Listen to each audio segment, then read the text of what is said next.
Hot Springs Village Inside Out is a closer look at the greatness of Hot Springs Village, Arkansas and the surrounding areas. People, places, experiences. Hot Springs Village is one of the most beautiful places on earth. Join me, Randy Cantrell, and my co-host Dennis Simpson as we engage in weekly conversations to explore Hot Springs Village Inside Out.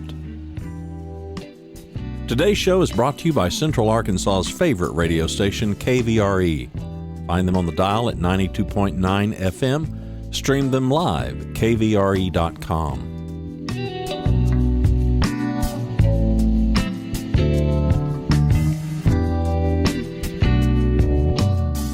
RE/MAX of Hot Springs Village. The award-winning RE/MAX of Hot Springs Village is the largest real estate office inside the village with over 30 full-time agents and support staff. Visit them to learn more about this beautiful place to solve your real estate needs. Call them today at 1-800-364-9007. Find them online at explorehsv.com. They are RE/MAX of Hot Springs Village at 1-800-364-9007 or online at explorehsv.com.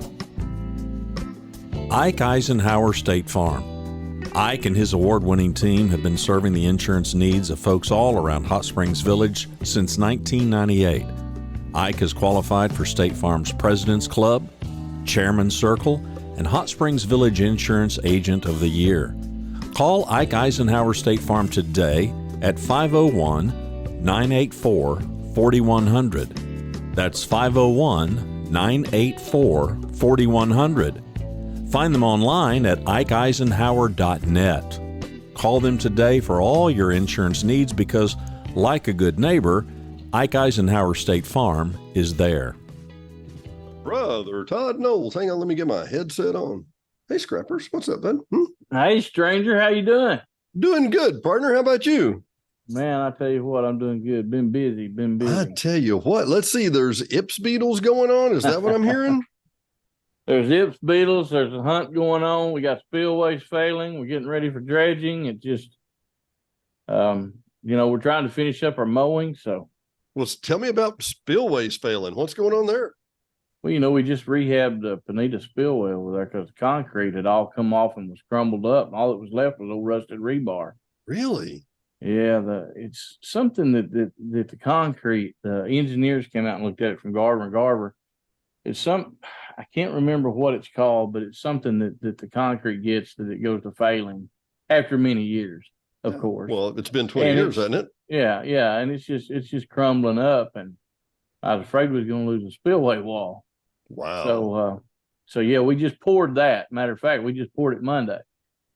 And then we had people go in and vandalize it after we poured it. So are you serious? Well, for those of you that don't know, Todd Noles. Todd, what's your title today? I am the superintendent of lakes, common property, forestry, dams, spillways, and wildlife. And I thought that they didn't put tiddlywinks in there because they were talking about putting that under your category, but just all the above, right? Whatever they need me to do, hey, I'm more than willing to try to help out and get it done. I mean, that's why we love you. Seriously. Tell me about what's going on. What do we have an update on? What can you tell me about today? Well, we're doing a timber management project right now. We're fixing to start over by the Coronado Trail. That's the Coronado boat ramp. We've got a bad infestation of Ips beetles over there in that stand of timber, and there's probably about 30 dead trees in one area right there. Just wait, hang on. So when we talk about Ips beetles, it's easy for me to look at the plantation pines on the far east end, the gate going out to DeSoto, whatever. This Coronado, this is mixed. That's not. It's got deciduous. It's got all kind of stuff. Why does it have? What's going on? Well, it is. It's mixed. It's got plantation and short-leaf pine, but the thing about it is, when they're so overgrown, and you hadn't got the proper spacing between your trees, the Ips beetles that can travel in, they got started in there, and I tell you, they're dying at a very, very fast rate. Wow. I mean, like they were green 2 weeks ago. I went in there last week, and we had a bunch of them that had already died. And like I said, we got about 30 that are dead and the bark slipping off of them. Man, down by the marina, huh? Down by the boat launch. The boat ramp, yeah. Man, well, and I'll tell you what's got me concerned for those of you. Let's do the 5 mile high view. Ips beetles are a small beetle that aren't very smart, don't go very far, but they go from tree to tree. And when the trees are planted too close together, they can ravage an area, much like they did the very east end of the village out there, or the east gate. And do we have to go back in and thin it? My concern, Todd, is if you have to take out too many trees, you're going to get erosion into the lake, aren't you? Yeah, and that's what we're going to do. It's going to be a strategic thinning that we're doing to where we're not going to have any kind of erosion issues if we can keep from it. I'm hoping we can go in and, the trees that are already dead, Dennis, the beetles are already gone from those. Oh, really? They leave it when they kill the host. Yeah, and they move on? when the tree's dead, now they're in the green trees, trying to kill some more. So, if we can get in there and get the proper spacing, the weather cools off, and the weather starts cooling off this fall, it'll slow them down. They don't hardly move during the fall and winter time. Well, what about the area just to the west of that? There's an area that some of the roads aren't even paved just to the west of that, across Balearic, just to the west, the other side of Balearic there, a subdivision that probably doesn't have 10 houses in the whole place, but they're not there yet. Cause they could take over a place like that, and that's private land. No. You can't just go on somebody's lot and cut their trees, right? Right. And there may be a couple of dead trees here and there, but they're not really there yet. That's why we're trying to be a little proactive by doing some timber management, and get the pine trees, get the proper spacing. People they'll tell you, well, you're just doing it for the money, you're just doing it for this, you're just doing it for that. No, we're doing it to properly manage our forest, which haven't been done in quite a while. It hasn't been done in a very long time, and you have to have the proper spacing, or you're going to get what they've got at the Coronado Trail down there at the boat ramp, and they're closing the trail off. Matter of fact, Monday morning, and we're gonna start cutting down there Monday. Man. We got to try to get in there and get some of that done quick before that whole stand will be dead. Before, I'm going to say, within a couple of months, we don't do anything. Man. Every tree in there will be dead. Man. And I understand what you're talking about, playing the weather. If it cooled off quicker, then you could at least have a little time to kind of manage and see what's dead and what's not. Right. We could it'd give us a little time, but man, these things, it's killing them trees quick. And it's because it's that the ground's so dry. The trees are stressed. They're not getting a whole lot of rain. They're not getting, the water they need. And those beetles are, man, they're going through them in a record pace. So, well, I tell you what, try to get that cut. I've got a whole lot of questions, so let's move quick if I can. And thank you. Yes, sir. Next one I want to ask you real quick. I heard that we had a fish survey, and I want to hear where the big ones are. And apparently some of them are just over my shoulder, is what I'm hearing tell. There is. Hey, we did have a fish survey on every lake in the village. We actually done every lake in the village. Yeah. Even Lago?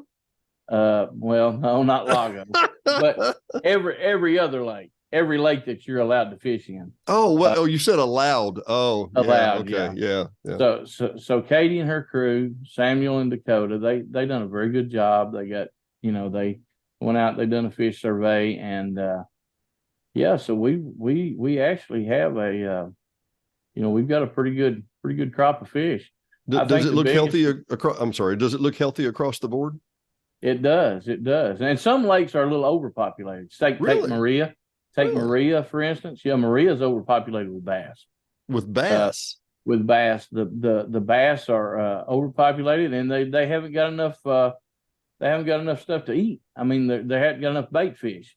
Really? So and they're not growing. You catch when they done that survey out there, there was there's no telling how many, just 16, 18-inch fish, and they're not growing any. Whereas Isabella, there was 2 6-pounders. DeSoto, there was some rather large fish. Rather large. You're getting too diplomatic these days. Yeah, I know. I don't want people to you don't want to give the exact numbers. Overpopulate DeSoto up there, but hit Santa Maria is Lake Maria is what I'm saying. Hit it. Yeah, get you some good bass. If you do fish Maria, we encourage you, please keep the bass you catch. Don't catch and release. Please keep the bass that you catch out of. Well, how do you get fingerlings back in there? I mean, they have to spawn, of course, and have minnows, and yeah, they do, and with the proper habitat, and and it's something that we may look into having to stock some. Really, I know next spring, we're gonna try to stock some more grass carp in some of our lakes, like Segovia and a few more of the smaller ones. Are we going to work on? I mean, you said habitat. Is it brush like Christmas trees left over, or what? I mean, how do we do that?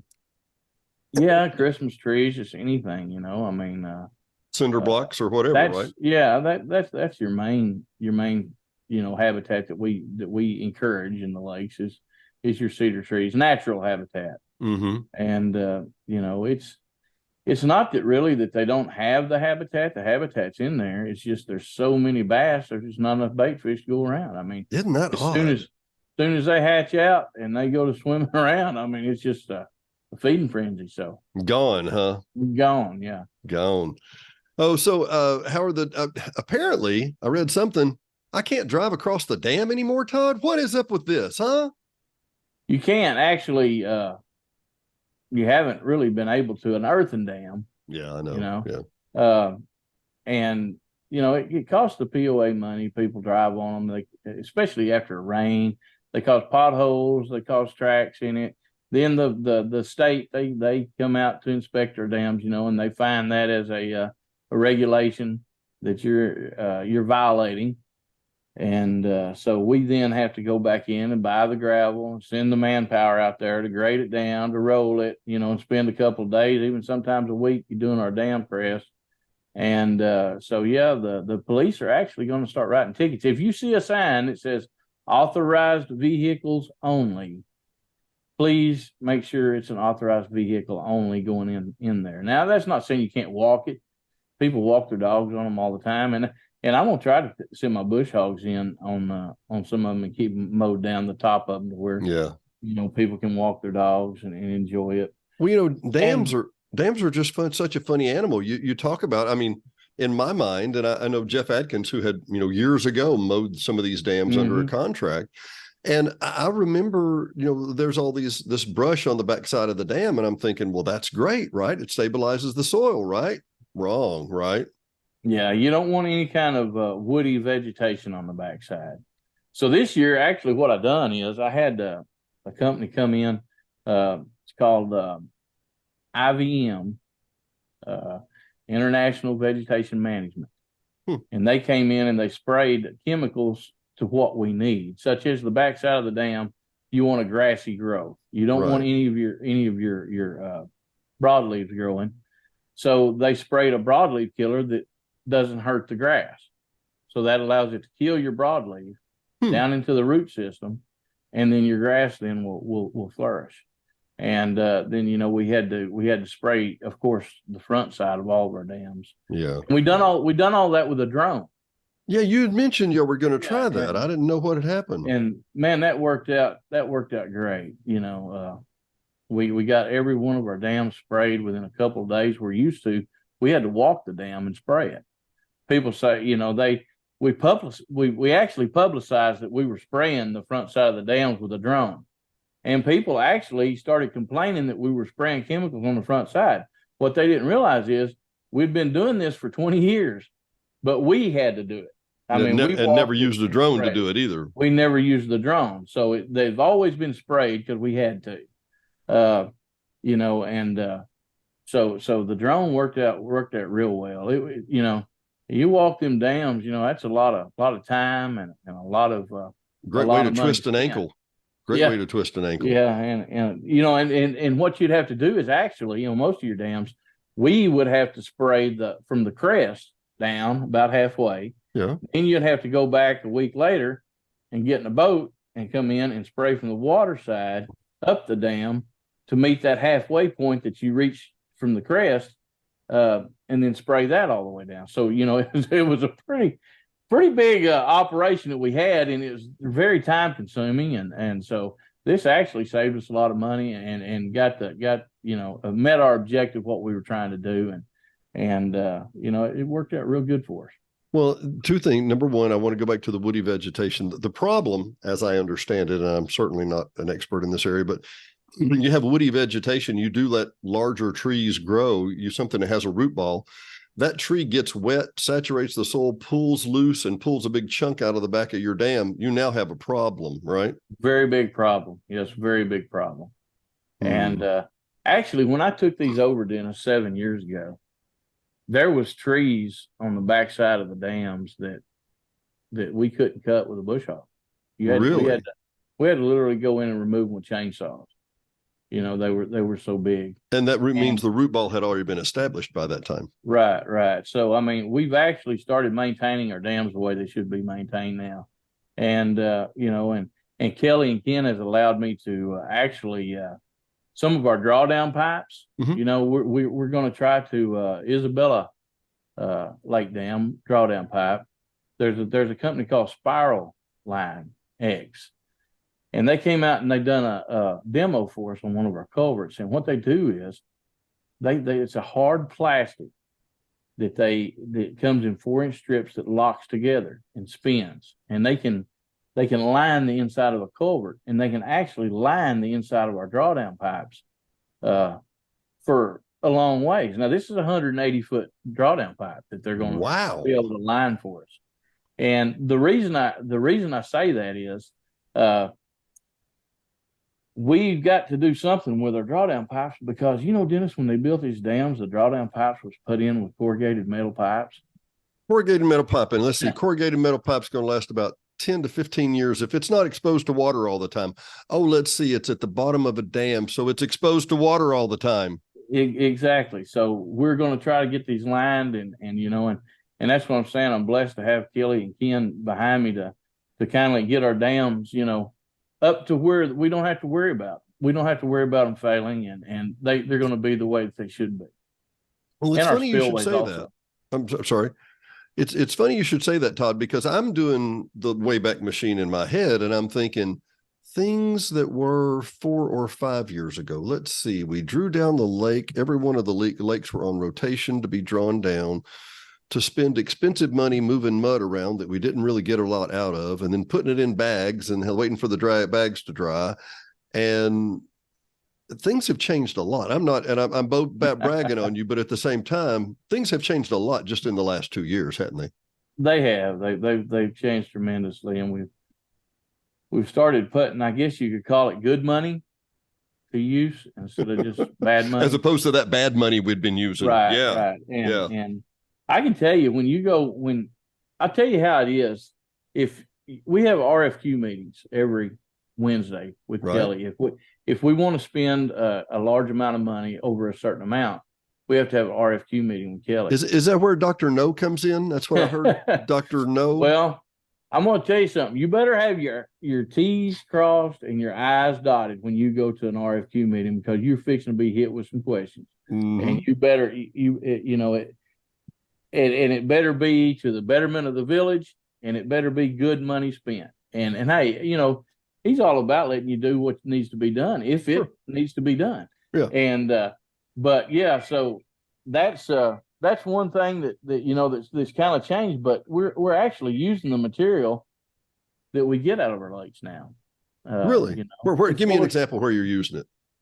Well, last year we built a right-of-way where the power company had decimated the side of the entrance to Balboa Gate. We actually built a right-of-way there with our material last year. With your leftover material? With our leftover material. Wow. We mixed it with some compost we got, kind of got some of the rocks out of it, and mixed it with some of the compost we got, and actually allowed property owners to come get it last spring to use for topsoil. Yeah, I was going to ask about that. Yeah, and we've started using so much stuff internally. They redone the bunkers on Granada. Mm-hmm. So out here where my office is, where my office is at the pit. Yeah. So they brung the sand out here. Well, now when the construction department put in water or sewer utilities, they had to purchase sand to bed that with. So when you backfill it with rocks, it don't knock a hole in it. Exactly. Now we've got sand out here left over from the bunker, so we don't have to buy sand. It's just different ways of saving money and using what we have internally instead of just pushing it off in a hole or hauling it away somewhere. it's just, we can use it. Well, it's also a global review, isn't it? I mean, because you have to look at it from the 5 Mile High and go, okay, we're pulling this material out of the lake and we're going to send it to the landfill in Hot Springs, or wherever, right?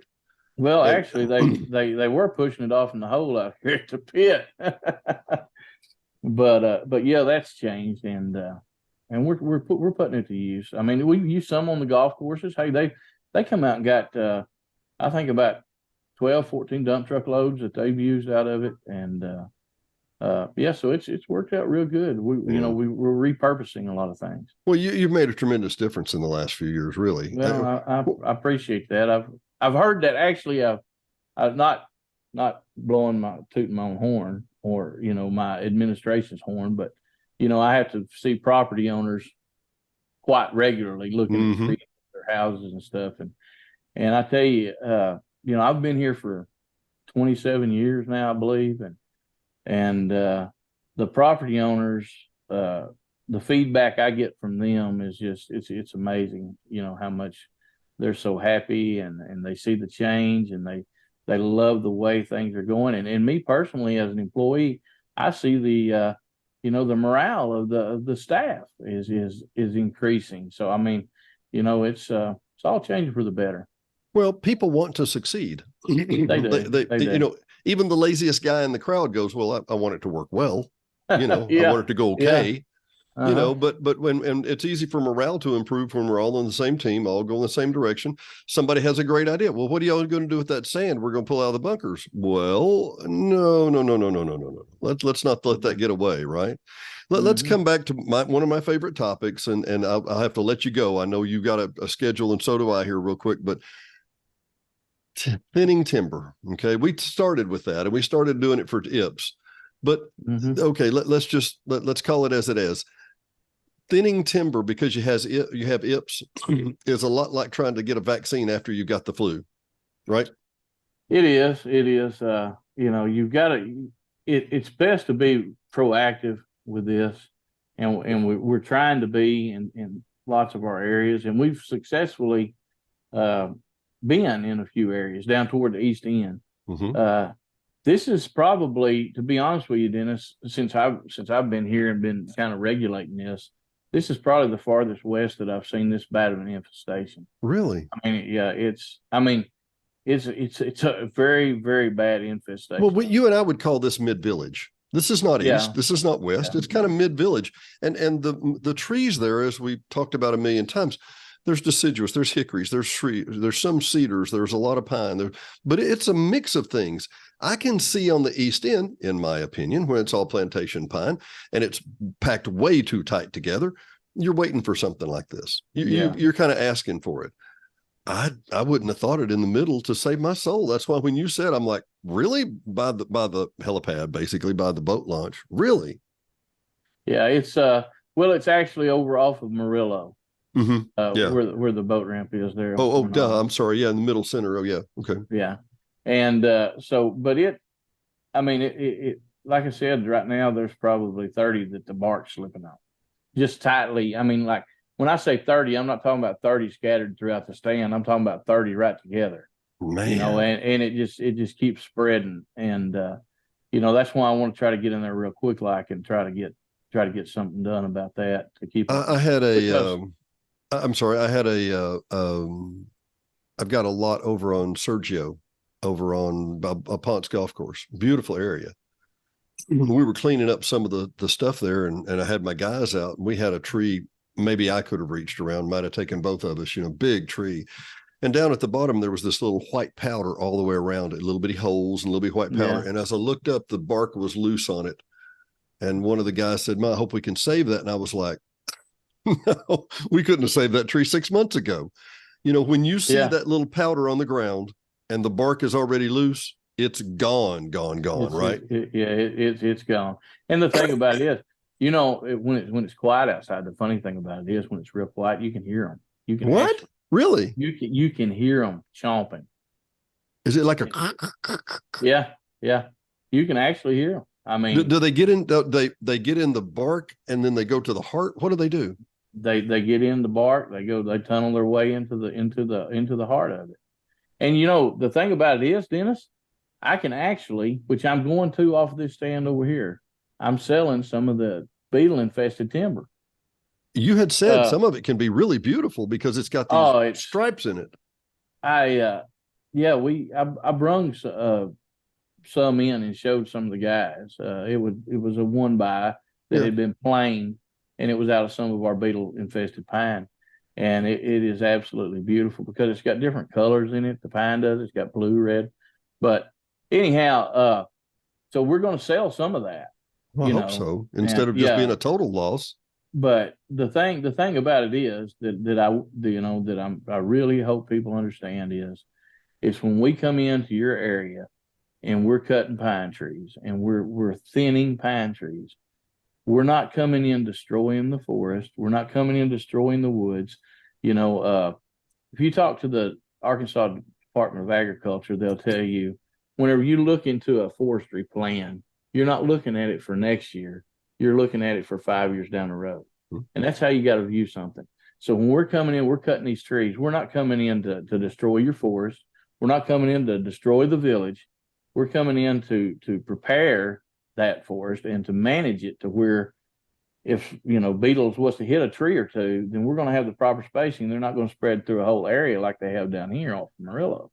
Well, and Todd, we need to go back to the basics real quick. And certainly I'm not a registered forest like you and some of my buddies, but, you have an acre, the average home, the average lot in the village for people who don't know, the average lot in the village is about a third of an acre. Is that fair? Yeah, probably. In De Monte, it's usually a half acre, but it's a third most other places. So put 3 lots together. You drive down the road and imagine where 3 lots would be. And if you have any problem with that, look and see where the telephone pole box is or the cable box. And then there'll be 2 lots and then there'll be half of another. Well, imagine that area. That's about an acre. Okay. Yeah. You and I both know, Todd, you need between 80 and 100 trees total on that acre. Total. And we have lots, we have areas that there's 400 and 500 trees on an acre, and nobody's going to win. You're going to have short stunted growth all the time. The trees are never going to get tall and beautiful. It needs it. I don't look my most beautiful when I get a haircut, Todd, but I need a haircut occasionally. You know what I mean? Yeah, that's right. And we're actually working on something right now where it's a waiver to where the property owner, if we're thinning common area behind these undeveloped lots. Oh, really? If they want their lot thin, we'll thin it for them while we're coming through. Man, that's the biggest change in 50 years, brother. I mean, it really is. Yeah. I mean, the people that have had your job before, I don't think they did as good as they could have done. Certainly not as well as you're doing. And I mean that sincerely, but they were so hamstrung. I was talking about the area just west of Barcelona there across from and I was thinking more down by the helipad. I'm sorry. I was thinking the walking trail by that side. Yeah. But just to the west there across from the Catholic Church. Okay.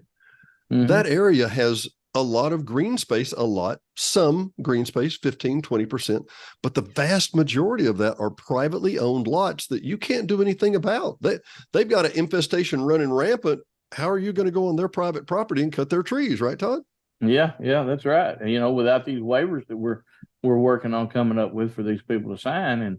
And the thing about it is, if you've got pine beetles, Dennis, and you go through thinning your common area, they may, if they're covered up on all these private lots and you don't have access to go cut them out and all these beetles are there, then you're not doing any good.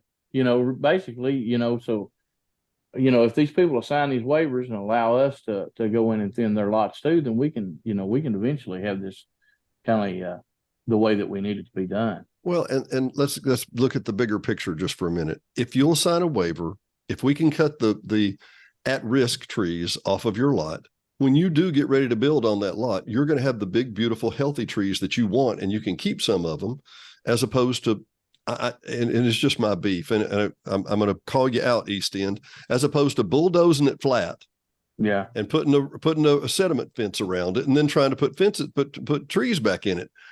Maybe if we didn't cut all the trees down in the first place, it wouldn't be such a problem, right? Right. And I just cut some. Matter of fact, this past week off of Barcelona Way up toward the west end of the village, and So Cosby, he was the guy that cut it for me. Mm-hmm. And I went up there several times while the project was going on. And people, they talk about these big, beautiful pine trees. Okay. Why are you cutting these big, beautiful pine trees? Did you know about 40% of the pine trees we took out from there that we had to cut about 10 or 12 foot off of them because they were so doughy at the stump? And by Really? doughy, I mean they had reached their age. Yep. Pine trees have got a certain age. You know, they've got an age limit that they reach and they begin to die. And when they begin to die, they start beginning to get doughy from the inside out. Mm-hmm, mm-hmm. Which is completely useless to everybody and everything, even the bugs. Yeah, and that's when you have to do a jump butt cut, is what the old redneck saying for it is when you're out there cutting them. But you have to do a jump butt. That means you have to cut up to get a log, you know, to get something let me get good. this straight. So you would start to cut the bottom of it, and the debris that's coming out, the chips that are coming out are just doughy and soft and gooey. And you say, okay, well I can't use that. You just got to go higher up on the tree until you get good grain, right? Well, to make to kind of make it understandable for the people, you know, if you cut it at the stump, mm-hmm. at the bottom of the stump, you fall your tree. About 40% of these trees, you could take your finger and stick it in the middle of them. And apparently, people don't want to make lumber out of that, right? No, they don't. They don't want. You know, it's useless. But people then they say, well, why are you cutting these big beautiful trees? Well, they've done reached their age. If you would have left them for about another 6 months to a year, then they would have been, you know, on the ground. Exactly. So, mm-hmm. But yeah, probably about 30 to 40% of these trees were doughy, and we couldn't. Wow. You know, would you have? And I'm not going to be critical of past people, but would you have called that area managed, or was it just overlooked? I mean, it was thinned once before. It really? wasn't thinned hard. Yeah, it wasn't thinned hard enough though. You know, it needed to have been thinned a little bit more. And some of these areas that they actually thinned back, you know, way back, you know, they need to be thinned again, because a pine tree is going to seed itself. Oh, absolutely. You know, you go in and you talk about, you know, you've got all these different cuttings that you can tell somebody you want to do. You can do a seed cutting, and that's where you cut everything and leave a pine tree about every acre and let it seed itself and rebuild itself. But, mm-hmm. So, you know, they did thin a bunch of land out here way back then, like probably 15, 20 years ago, maybe. Mm-hmm. Well, but they didn't, there's several areas they didn't hit hard enough. You know, it's funny, and you don't know that for 10 or 15 years. And you don't. But the phrase that you mentioned and that everybody needs to know is that trees have an age. They will age and they will die. And if you want to get the useful value out of them, I mean, I love seeing a 150-year-old oak. That's majestic. It's awesome. It's wonderful. It ain't going to be here another 50 years. And it may not be here another 20 years. And the thing about it is, people, you know, we're not doing this for the money. We're doing this to manage our forest. But I had rather get some revenue if I could off of it. Sure. Instead of letting it lay on the ground and rot. Yeah. That's kind of, you know, the way that we look at it. One of them seems wise and the other one seems wasteful. Right. And, you know, and we, you know, it's not just me making the decisions. I've got a committee, common property committee. They help me, you know, with it. There's some registered foresters on that, you know, and we get together and we make decisions on where we're going to cut and how bad we want to hit it, you know, and they actually live here in the village. And so, I mean, so there's several different opinions that goes into this bowl to create the final equation of what we want to do.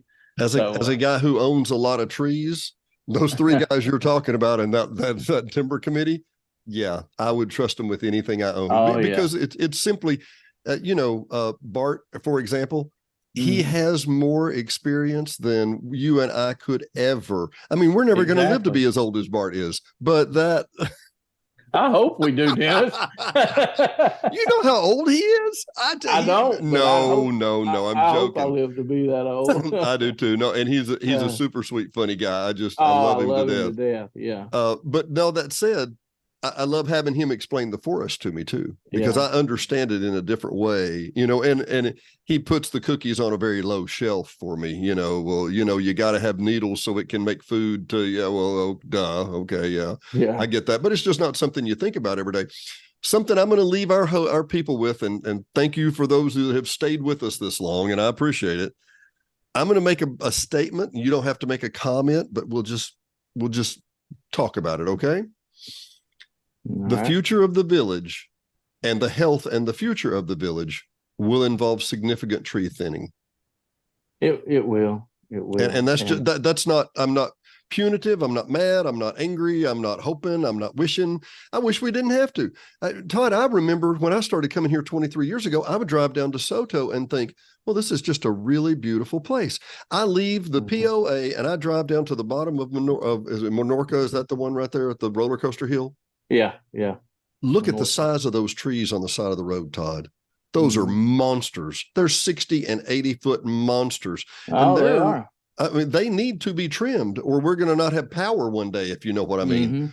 That bad boy's going to be laying across the power lines and across the road, and then it's wasted. The timber company doesn't want it after it's fallen. Right. And another thing, if we get an ice storm, a pine tree's first to come down. Tell us why, Todd. Give that reason.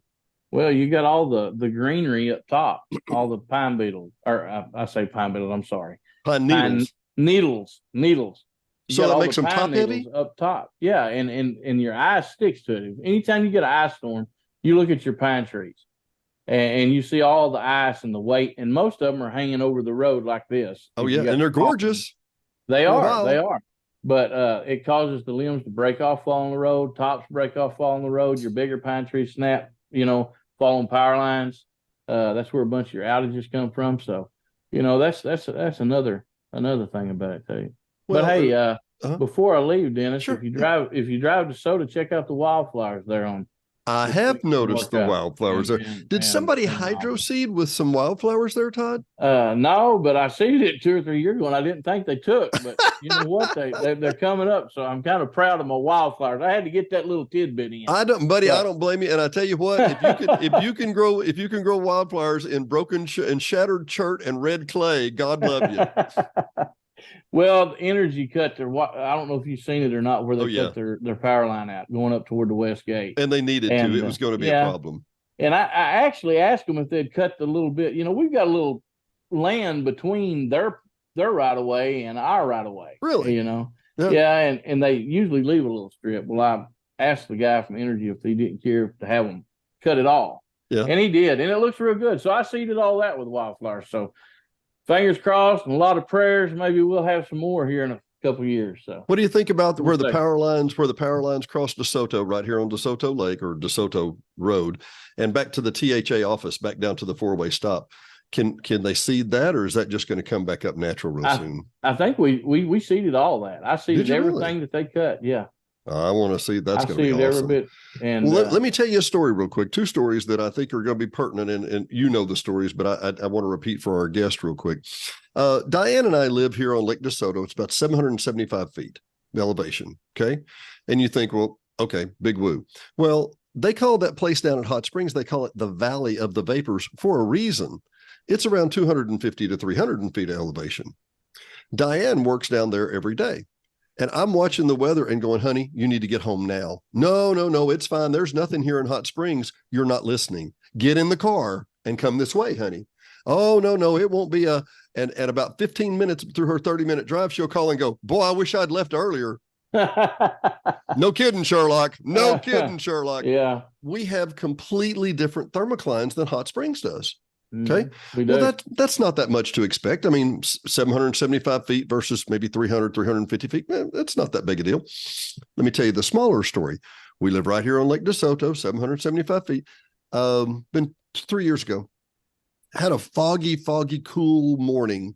Beautiful, in its own way. Got in the car, little high-powered Mercedes with lots of power on the back end and no weight. And yeah. And I started driving up to DeSoto. I drove up Sierra, hit DeSoto, went over, hit, is it Alicante that's right there by the power lines? Yeah. Okay. Hit Alicante, went up, and I turned right onto Valina. I am less than 0.4 of a mile from my house. The roads are iced over. the pine trees are hanging over the road. And the more I go up the hill, I can't even go up the hill. Remember, high power, low weight, all that kind of thing. And I am not a half mile and probably not 150 feet of elevation from my own house. And those pine trees are just drooping now. It's gorgeous. Yeah. It looks like a crystal factory, you know. It does. It's magnificently beautiful. But I'm telling that story and echoing your pine needle story, man, it's going to be an issue if we don't get a hold of it, right? Oh yeah. And hey, they'll absolutely destroy some of these roads. I know this because I've had to run a snowplow for years out here. I've had to work during the Johnny Bratton. You and Johnny Bratton, right? Me and Johnny Bratton. You remember that? But oh yeah. Anyhow, so we run these snowplows. We come up to these roads, you know, and hey, you just couldn't get down them. Have to get out with a chainsaw, and you cut them, and boy, I mean, they would just pop. The top would pop off of them when you just stick a chainsaw up against them. Top would pop, and then it'd throw back up. You know, it makes it dangerous. You got to watch what you're doing. Yeah. You know, and you're out there at 1, 2 o'clock in the morning. You know, it's but yeah, the pine trees, they can absolutely destroy a road. And another thing, Dennis, they provide a shade over the asphalt. So therefore it takes the ice longer to melt off of it. It makes the asphalt after rain stay wet longer, and therefore it's deteriorating your asphalt, costing money for overlays. So, you know, there's a whole bunch of ways of looking at it. But well, not only that, okay, so let's say that the snow melts. Let's say it melts and it runs down onto the side of the street. Okay. Well, overnight, it's going to freeze back. Where is it going to freeze back first? In the shade of the trees. Where is it going to thaw first? In the middle of the sun. So those areas that are already impacted are more impacted, right?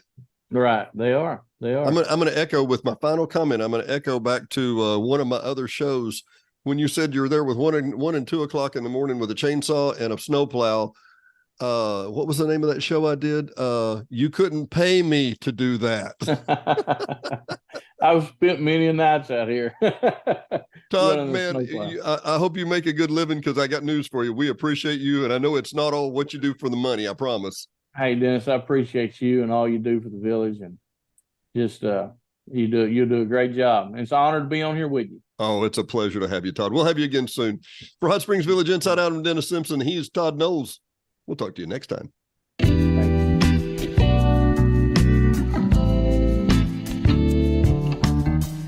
Thanks for watching and listening to Hot Springs Village Inside Out, a weekly podcast starring Hot Springs Village, Arkansas. Visit the website at hotspringsvillageinsideout.com.